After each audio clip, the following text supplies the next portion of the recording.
Webster defines crunch time as a critical moment or period, like the end of a game, when decisive action is needed. Every sports fan knows this time in the game. Your palms sweat just a little more, your heart races just a little bit faster, and you live and die with every play until the final seconds tick off the clock and you're either celebrating a victory or disappointed by the defeat. The team at Crunch Time Sports Advantage Network understands just how critical these moments are. For us, it begins as soon as the next set of games are on the board. We evaluate the opening lines and any breaking news throughout the week.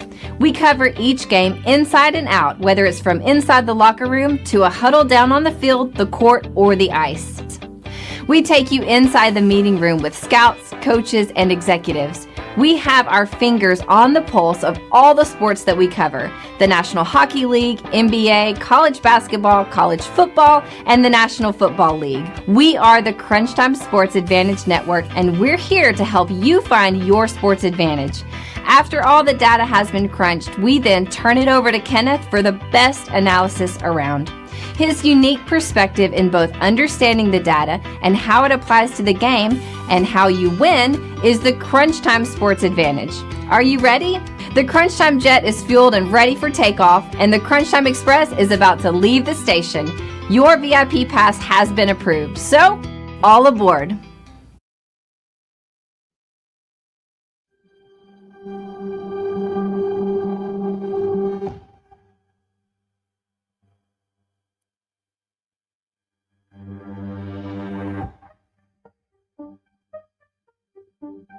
Welcome to the 2024 College Football Team Autopsy Report. An autopsy report is a document that summarizes the findings of an autopsy, an examination of a body after death. It includes details of the examination, tests, and observations performed, as well as the cause and manner of death. Just like a real autopsy report, the Crunch Time Sports Advantage Network College Football Autopsy Report examines a team's body of work after the season has concluded. This report includes a review of the team's season win total and whether they met expectations, key offensive, defensive, and special teams metrics that shaped the season, a deep dive into coaching decisions, including situational play and fourth down aggressiveness, a final season grade, evaluating execution, performance in key moments, and consistency, the final verdict, analyzing what went right, what went wrong, and what must be fixed for 2025. With the 2024 season in the rearview mirror, it's time to examine the patient. To present the findings, we have called in our chief medical examiner and senior analyst, Kenneth. Folks, it's time to put back on the lab jacket and welcome you back into another edition of the 2024 Team Autopsy Report. As we continue our run through the Southeastern Conference, it's time to take a trip down to Ole Miss. And folks, I'm really excited about this one because there is some data that we can extract from this. So as I always like to do, let me give myself a little bit of an intro here. What's your 20? About 16 miles this side of Mississippi. Whoa, hold it. Another Kojak with a Kodak. This place crawling with fast. Where the hell are you? Come back. I'm still trying to get rid of that Texas County Mountie. I don't know what the hell he wants. You know what he wants. I mean, how would you like to be the dude that handcuffs a legend? Listen, give me 5 minutes. We're going to put some moves on that mother. I'll meet you at Ole Miss. Well, you better hurry or we can just kiss that money goodbye. You understand that? I'll read you loud and clear. 10-4. Always, whenever we're talking Ole Miss, I got to give a shout out to my guy, the late, great Burt Reynolds, in one of the greatest movies of all time, Smokey and the Bandit, the original one, not the remake. But let's not waste any time, folks. We got a lot of data to cover here, and I got you for the next 27 minutes. So let's see if I can't meet you there at Ole Miss. Speaking of Ole Miss, head coach Lane Kiffin, in his 13 years as a collegiate head coach, folks, you got to say that Lane Kiffin has given us some really good seasons and some questionable years, but we're going to just pay attention to him as the head coach of Ole Miss. Finishing up his 5th season there in Oxford, Kiffin is 44 wins and 18 losses, a win percentage of 710. That's very solid. And we're certainly not going to take anything away from him over the last 2 years. Double-digit wins in back-to-back years, something that Ole Miss is not accustomed to seeing. 11 wins in 2023, followed that up with 10 wins in 2024. So there's a lot of attaboys given to Lane Kiffin. It is my job as an analyst to present both sides of the argument. So I don't just get to be the defense attorney. I got to be that prosecutor as well. So we're going to take a deep dive into this team and see if that 9-3 regular season mark was an achievement or could it be looked at as a slight disappointment. Let's spend the next 20 plus minutes coming to that conclusion. The season win total for for Ole Miss was 9.5. They're a little bit short of that because they only got 9 regular season wins last year. So just a little bit short of that from a betting standpoint. Now, when we look at our composite win total, this is based on 3 very unique but very data-driven numbers. We had Ole Miss as a 10-win team last year. Think we're going to be able to find that one game where Ole Miss should have won, came up just a little bit short there. Now, let's talk about your strength of schedule and strength of record, because we had a little bit of a powwow with some backers of Ole Miss. So we're going to present the evidence and let you be the final judge. Ole Miss strength of schedule. Now, basically, only part of your strength of schedule you can control is your non-conference. Who do you play out of non-conference? Do you play a big-time Power 4 opponent, or do you load up on some Sisters of the Blind? They're playing FCS and a bunch of Group of 6 opponents. With the strength of schedule at .445, that was 47th out of 134 teams last year. Think about the conference that they play in, and you still couldn't crack the top 30 as far as the strength of schedule goes. That's a data point. As far as their strength of record, something that we said was an absolutely contributing factor to why Ole Miss did not make the college football playoffs, .508. That was 83rd out of 134 teams. Folks, if you only got 9 wins and you don't have a difficult strength of schedule and a difficult strength of record, kind of hard to make the claim that you should have made the college football playoffs. Now, in full transparency, I'm going to give both sides of the argument. At the end of the regular season, Ole Miss was our number 12 overall rated team. By that measure, we would have put them in the playoffs. As far as our pure power rankings, Ole Miss was our 5th best power rated team last year. And as far as our very own Crunch Time Sports Advantage College Football Playoff Committee rankings, we did have the Ole Miss Rebels at 12. So if it sounds like I'm speaking out of both sides of my mouth, I'm really not. I'm just presenting the data as it is. From a strength of record and schedule standpoint, absolutely should not have been in. As far as the way that they looked on the field at times last year, absolutely should have been in. Whether you're watching this on YouTube or streaming this on our Twitter feed at Crunch Time VIP, thank you for joining us. If you are listening on your favorite podcast platform, thank you for joining us as well. And for our podcast listeners, don't worry, everything that I'm going to reference on the screen, I'm going to have you covered because I'm going to make sure that I go through this data very thoroughly for you. So let's talk about that strength of record, 83rd. I said you're not going to see a lot of high caliber wins on this schedule. Let's walk through it and see if that's confirmed. Furman, we throw that out because that's an FCS opponent. Middle Tennessee State, right here in my backyard, 3-9 last year. Wake Forest was 4-8. Georgia Southern was 8-4. Kentucky 4-8. South Carolina 9-3. LSU was 8-4. Oklahoma and Arkansas both 6-6. Georgia was 10-2. Florida was 7-5, and then ending it with the Egg Bowl, Mississippi State 2-10.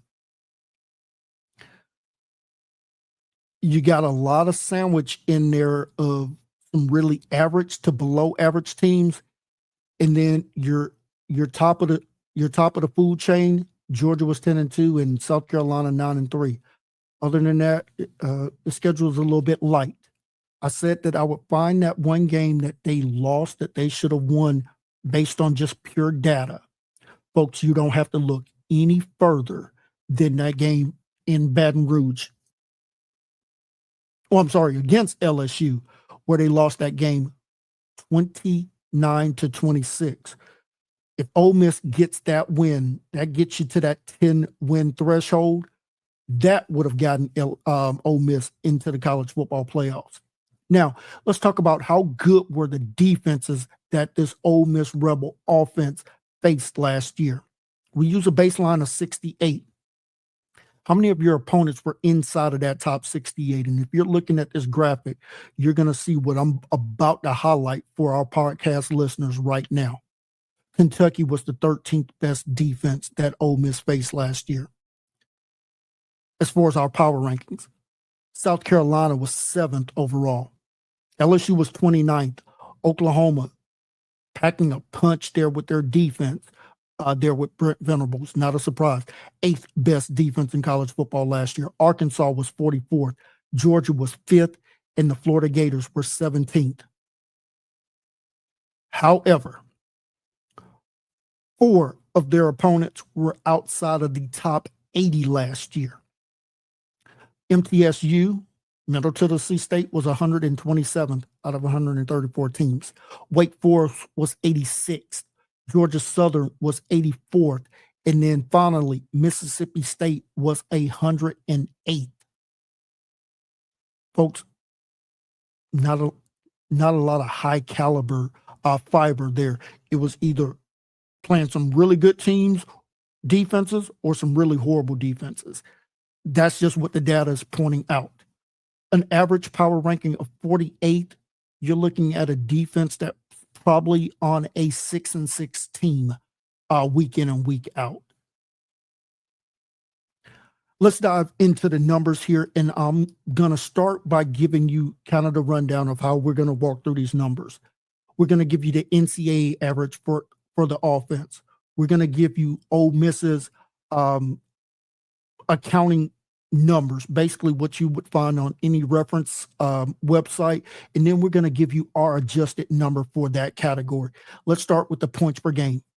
28 points per game is what the average team scored in college football last year. The Rebels were not average on offense. 37.5 points per game. And when we adjust that for our opponent, man, that thing goes up to 38.8 points per game. Scoring was not an issue. Passing, 227 yards per game is the average. Ole Miss was running through that in 3 quarters. 344 yards per game. Now, when we adjust that for our opponent, goes down just a little bit, Rebel fans. 335 yards per game. Only a 8-yard negative differential there. The running game, 160 yards per game was the average. Ole Miss, by their counting numbers, 178 yards per game. But when we adjust that for opponent, this Ole Miss run game was actually a little bit better, 191 yards per game. So a 13-yard improvement there on their run game. If we look at the total offense, average team last year, 387 yards per game. The Rebels, 521. When we adjust that for opponent, goes up about 5 more yards to 527 yards per game. Now, you're going to hear some eye-popping numbers. Anytime you find a team that's averaging almost 40 points per game, they're going to blow away some of these averages, and Ole Miss absolutely did that. Drives ending with a score, touchdown or field goal. Average team last year was 40%. Ole Miss was at 60.8%. Drives ending with a touchdown. Average team last year about 29%. Ole Miss 43.8%. Again, blowing those numbers away. Now, here's the surprising number to me. With a team that is absolutely putting up points like that, you would expect them to be blowing the third down conversion away. That wasn't the case last year. Average team 39%. Ole Miss was at 40%. You would think a team that prolific in scoring would have been better on third downs. Not to say that they were bad, but you would just think that they would be even better. Ole Miss gave up 24 sacks last year. That's about what the average team gave up. Only committed 12 turnovers. So great job there by not only the quarterback not throwing a bunch of bad interceptions, but the team from an overall standpoint not turning the ball over. So great job there. Let's go one step deeper. As far as our 3 E's go, how explosive, how effective, and how efficient were your offense last year? As far as effectiveness, Ole Miss was 27th last year for us. Now, explosive offense, they absolutely were that, number 7 in that category. As far as being efficient, the number 2 overall offense for us last year. The Rebels ended the regular season with the 9th best offense for us in 2024. If I had to sum this offense up in a bullet point, explosive, but had some inconsistency in execution. We talked about that with the third down conversion. Let's talk just briefly about the quarterback, Jackson Dart, who we know was drafted into the NFL late in the first round with the New York Giants. In 13 games last year, Dart was completing 69% of his passes. Folks, and this was not a dink and dunk offense. He was letting it rip John Daly style. 4,279 yards passing. That is not a dink and dunk like you see with most quarterbacks with this kind of completion percentage. 29 touchdowns, 6 INTs. That's how you become a first round pick there, ladies and gentlemen. 7.3 of Dart's passes went for a touchdown. Phenomenal. Only 1.5% of his pass attempts were intercepted. Once again, phenomenal. 10.8 yards per attempt. That is elite numbers. And then 15.5 yards per completion. Again, elite numbers. Lane Kiffin knows how to dial it up, throwing it deep, whether he was an offensive coordinator or a head coach. And Dart absolutely carved up some defenses last year. 329 yards per game passing. Absolutely phenomenal. We also know he gave you a little bit in the run game as well. So you're losing a nice chunk of your offense without Jackson Dart. 124 carries, 495 yards, 4 yards per rushing attempt, 3 touchdowns. So he gave you a little bit of something in the run game as well. So that's why this kid was selected where he was in the NFL draft, and we take no issues with where he went in the draft. Now let's talk about the defense. How good was the offenses that this really good Ole Miss defense went up against each week? We'll use that baseline of 68 again and see how many of those teams are inside of that top 68. Georgia Southern was 63rd. South Carolina was 19th. LSU was 21st. Oklahoma 62nd. Arkansas, 35th best offense in college football for us last year. Georgia was 12th. Florida was 25th. And Mississippi State was 39th.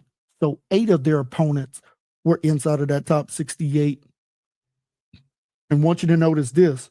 Only 1 of their opponents were outside of the top 80. Only 1 of their opponents' offenses were outside of the top 80, and that was MTSU. Kentucky was right there at 80. So their average power ranking for their opponents was 51. Again, you're talking about a middle tier offense that this Ole Miss defense went up against week in and week out. So we're going to see some bouncing around of their data points here when we get into it. Not going to go through the NCAA averages. I'm just going to give you Ole Miss's accounting stats and then what we adjusted for. Ole Miss was giving up 13.9 points per game. When we adjusted it, it was 13 flat. Ole Miss pass defense on the surface giving up 230 yards per game. When we adjust for opponent, goes down by almost 45 yards per game, 186 yards per game.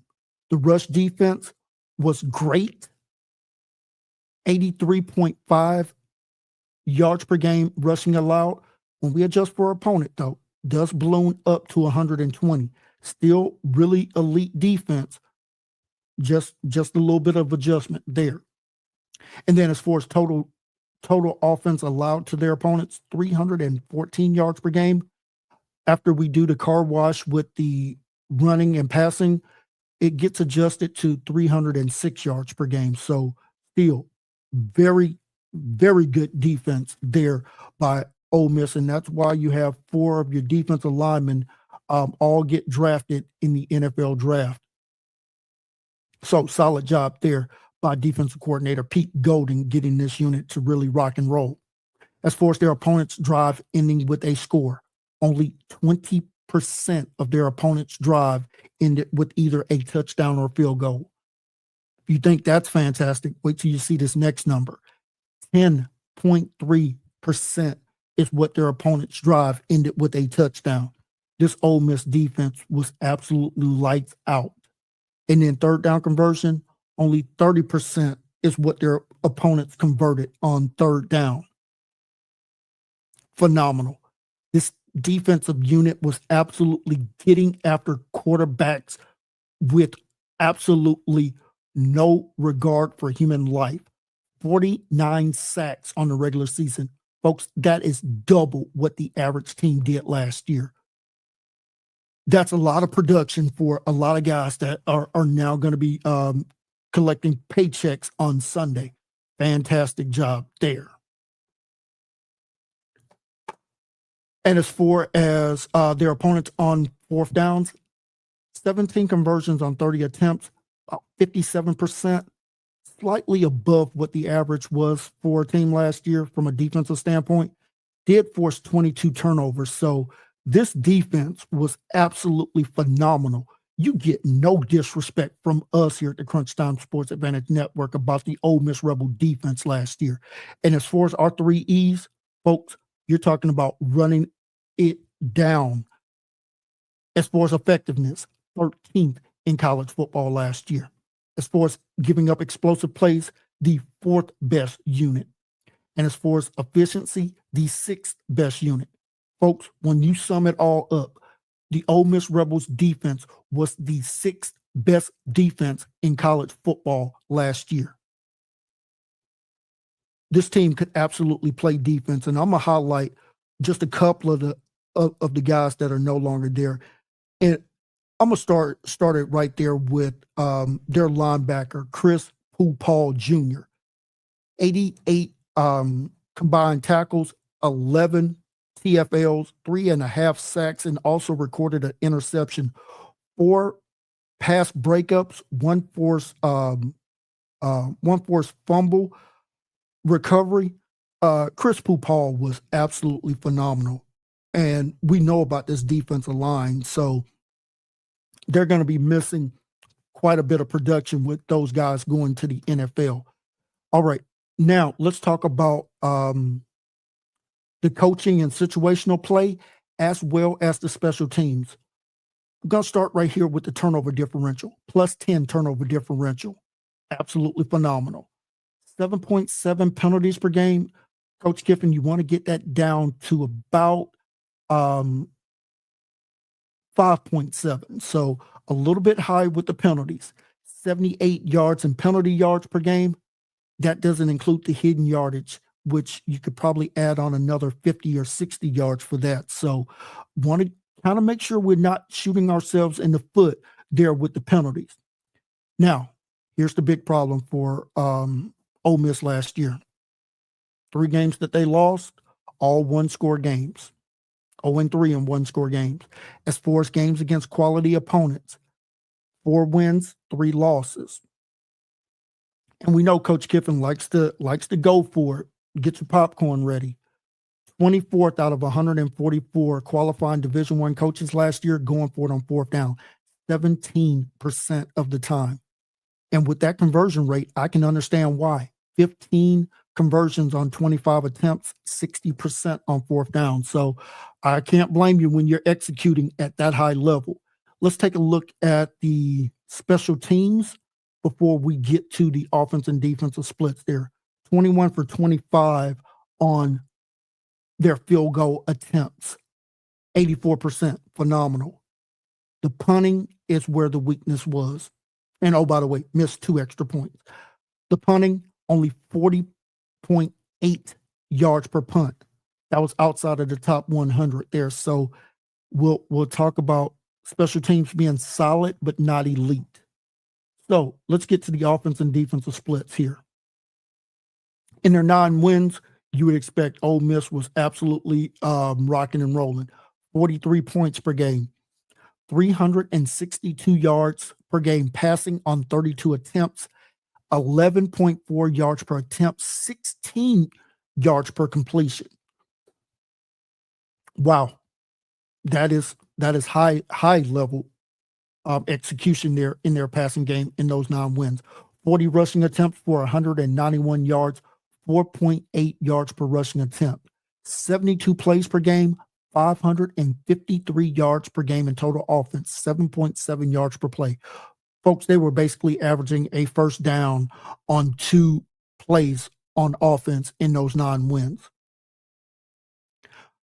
A little over 5 touchdowns per game, less than a turnover per game in those wins. 43% conversion on third downs, committed just 6 total turnovers in those 9 wins. In their 3 losses, points per game cut in half, only 20 points per game. 289 yards per game passing on 37 attempts. The yards per attempt goes down to 7.8, yards per completion, 13.2. The run game, just a little bit of a setback. 35 run plays per game for 138 yards, 3.9 yards per rushing attempt. 72 plays per game, 427 yards per game in total offense, 5.9 yards per play, 2 touchdowns per game, 2 turnovers per game. In their 3 losses, committed 6 total turnovers. Now let's take a look at the splits for their defense. In their 9 victories, 10.4 points per game. Opponents 223 yards per game passing on 34 attempts, 6.6 yards per attempt, 10.4 yards per completion. The run game, their opponents 35 attempts, but only 73 yards per game, 2.1 yards per rushing attempt. Told you this Ole Miss defense was absolutely lights out. 4.3 yards per play. Their opponents only converting third downs 32% in those 9 wins. And this Ole Miss Rebel defense forced 19 turnovers in those 9 wins. In their 3 losses, still not bad on the defense. 24 points per game. You can still win every single one of those games when your defense is just giving up 24 points. 253 yards per game passing on 32 attempts, 7.9 yards per attempt, 15.2 yards per completion. They were giving up some big-time plays in the passing game. The rush defense, still not horrible. 39 attempts, only 114 yards per game allowed, 2.9 yards per rushing attempt. Their opponents converting 36% on third downs, 80% on fourth downs, and this defense only forced 3 turnovers.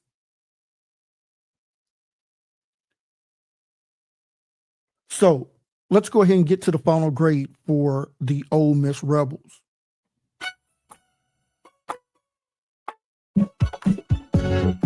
The Ole Miss Rebels will get a grade of a B+. What did we like? How can you not love a team that had a top 5 defense, in a lot of statistical categories and an explosive offense. The final verdict. Ole Miss was a top 10 team in overall efficiency, but inconsistent execution in close games, defensive fourth down struggles, and penalties cost this team a college football playoff berth. Ole Miss had one of its most successful seasons in program history, proving that they could be an absolutely nightmare with that offensive powerhouse that they presented last year while maintaining a defense that was absolutely phenomenal. This team showed that they could compete with the elite teams in this conference, just wasn't able to get over the hump. The Rebels' high-powered passing attack and their ability to generate explosive plays allowed them to compete with top-tier teams. However, we did see some defensive inconsistencies, especially against the pass, and struggled against elite teams, prevented them from taking the next step towards a national championship. Lane Kiffin's squad showcased its potential, but to make a serious playoff run, they must find a way to come up better in the biggest matchups that they have on their schedule. So in our final moments, what does the Ole Miss Rebels have to work on in 2025? I'm going to give you 3 keys for the Rebels here right now. Improve the defensive consistency, especially on the back end. The Rebels need to be more complete of a defensive unit against elite offenses. You can't be giving up 15.2 yards per completion when you're facing some of these elite offenses. Key number 2, you got to be able to win against top-tier teams. Beating the SEC's best teams is the next step for Ole Miss to become a championship caliber program. And key number 3, they must find a way to be in all 3 phases a complete team. We saw the offense last year. We saw the defense. The field goal kicking, absolutely. But having a punter that can absolutely flip the field and pin your opponent's offenses back will allow you to get the ball back in better scoring opportunities. And that's how you can put teams away early and maybe turn a couple of those losses into wins. If the Ole Miss Rebels improve in those 3 areas, Ole Miss will now become a legitimate contender for the college football playoffs in 2025.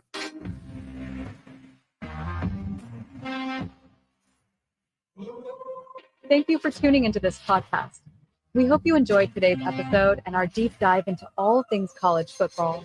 Don't forget to subscribe, rate, and review the show on your favorite podcast platform. And if you're watching on YouTube, be sure to like this video and hit that subscribe button. You can follow us on Twitter at CrunchTimeVIP for updates, insights, and more content. And make sure to visit our website at CrunchTimeSportsAdvantage.com for in-depth blogs, game previews, and information about our Crunch Time Express handicapping packages. Thanks again for listening, and we'll see you next time for our next patient on the 2024 College Football Autopsy Report.